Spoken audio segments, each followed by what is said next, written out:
Hey everybody, it's Boardman21, and today's build is going to be the low life Werebear, where we'll be taking advantage of some of the nodes that you couldn't normally take very good advantage of without having low life, and some of them probably weren't meant for you to have permanently. Things like when you war, that you can get increased damage per percent of missing health, and since we're running low life, we'll always be missing 99% of our life, so we'll get a huge damage boost on top of that. Because it increases global damage, you get a double bonus from it having spell damage increase, which is then converted to more melee damage. And we also, through the passives, get 100% more melee damage to all attacks that we do while we are at low life. And all of those put together, once again, make the Werebear start hitting quite a bit harder, and you can become a really good tank with all of the damage reduction. The nice thing about this build is you do not have to run any armor and protections. All you have to stack on your gear is dodge and health, and you put health in as many slots as you can. You will need the two uniques, however in Zangois most people usually have by this point, and the new boots is pretty easy to get from the level 75 timeline. Just kill the boss about 5 to 10 times. Sometimes you'll get it on the first try, but by 10 attempts you should have the boots and you'll be able to put this build together. Now, a lot of people said that this build wouldn't be that tanky, but with the damage reduction and the fact that with enough life you're regenning or generating about 1000 to 1500 ward per second, you can actually be really tanky. And if you notice your wards start dipping down, or if you get to under 1000 ward, you can literally walk away and within 2 to 3 seconds you'll have your full 3000 to 3500 ward back, and then you can go back into doing more damage. Now, while in Werebear, we can't take the mana efficiency node because at low life you automatically get converted back into human. So since we can't take that, you do have to be a little bit careful with mana, but we did change up some of the nodes that you would normally take in Werebear, and even against single targets, you can usually stay in Werebear close to about 90% of the time. The bonus is that since this isn't an armor protections build that really needs you to be in Werebear, if you do revert back to human form, you are just as tanky as if you were in Werebear form. So you can literally run around in human form. You just lose a lot of the damage that you were doing. You can get your mana back, wait the 20 seconds, and then go back into Werebear form, and you'll once again go back to doing really good damage and be just as tanky. Let's go ahead and jump into the skills. For skills, we're going to be running Summon Thorn Totem, Swipe, Spriggan Form, Ice Thorns, and Werebear Form. Now, Summon Thorn Totem and the Spriggan are two skills that you don't need and don't use. However, because I have them here, I'll go ahead and go through them to avoid questions later. For Summon Thorn Totem, we have 3 points in Forest that expands, 3 points in Eternal Forest, 1 point in Groove Mine, 2 points in Memories of Edera, 4 points in Venom Tipped Thorns, 1 point in Lasting Affliction, 4 points in Rotten Core, 1 point in Ice Thorn Totems, and 1 point in Frost Attunement. Now for Swipe, this will be your main damaging skill.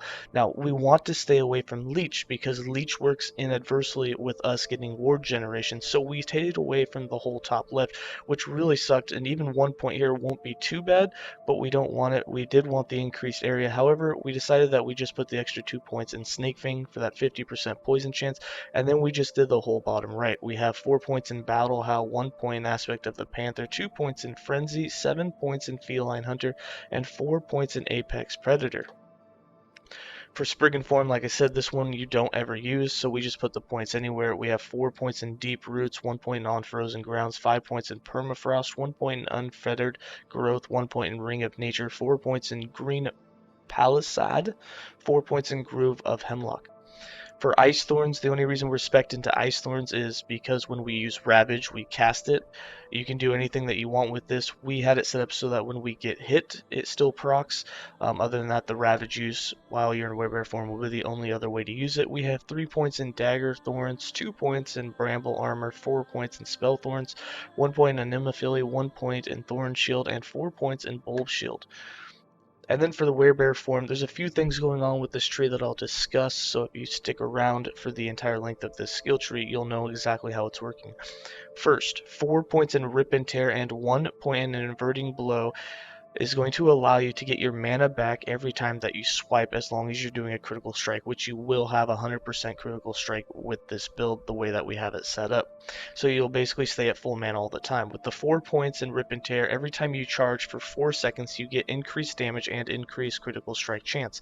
This buff will stack, so with 3 points in Hightail you will only have a 2-second cooldown on charge, which means you can have 2 of these buffs at all times, which means you will have 200% increased damage and 200% critical strike chance. Now, with 1 point in Thick Skin and 4 points in Enrage, this is the new node that we really take advantage of. We have 99% of our health is missing. We get 4% increased damage per point of missing health, which means that we get 396% increased damage from this one node. The other benefit of this is since that increases spell damage is converted to melee damage, which we'll get up to up top. So that means you're actually getting double the increased melee damage. So we actually get 792% increased melee damage every time that we war, which is nice because you can have 100% uptime of this buff. And then with 1 point in Invigoration, you get 1 mana back for every enemy that's hit by your war, so this will help keep your mana full.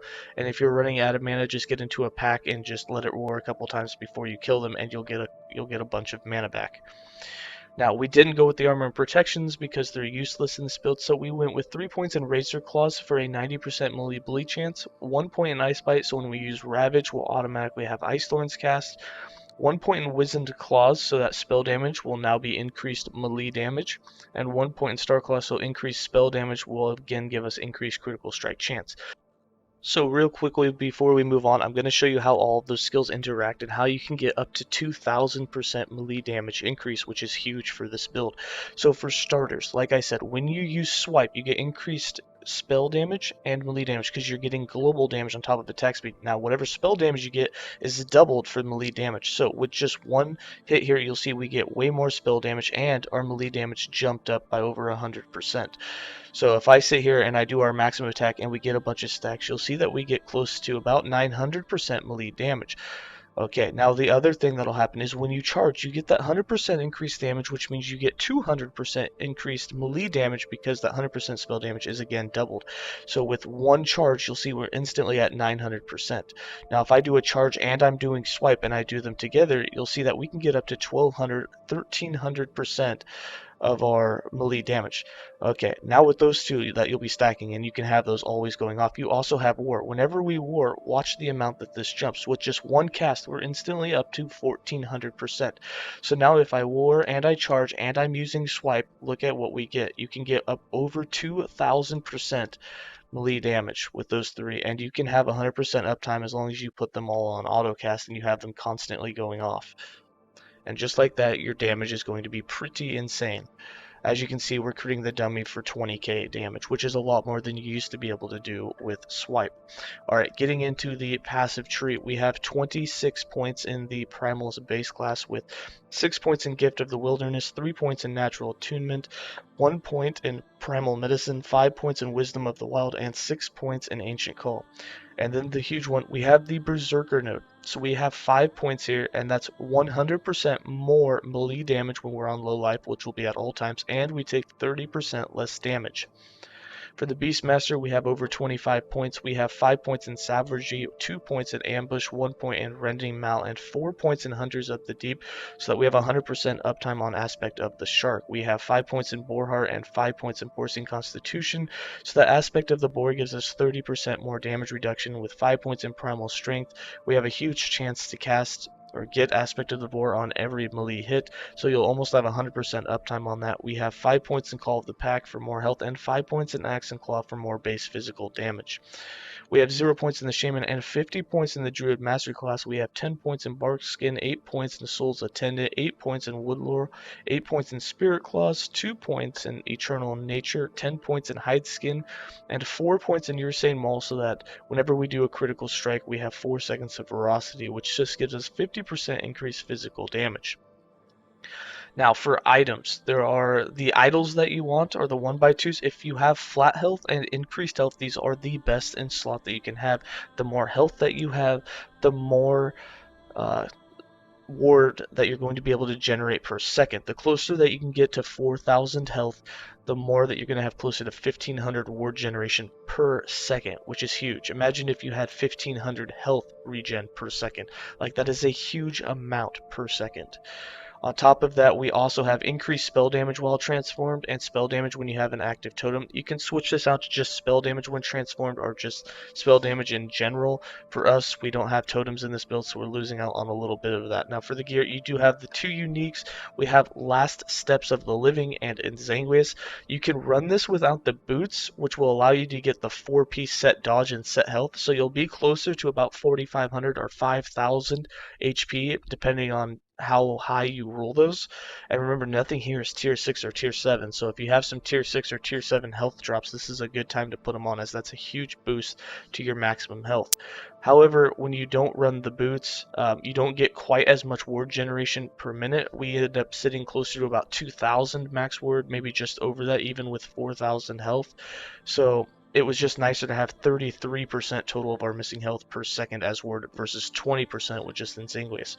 For our weapon, we're running melee critical strike chance and melee physical damage. Now you can run attack speed with it or another flat increase of damage. However, we wanted to make sure we're getting 100% crit because we don't have entangling roots to give us mana back, and we can't use the 300% mana efficiency node, so we just wanted to make sure that we weren't always coming out of Werebear Form, which gets kind of annoying. We also put stun chance on this, and we put all attributes. For our helm, we have set glancing blow, attunement, increased health, and health.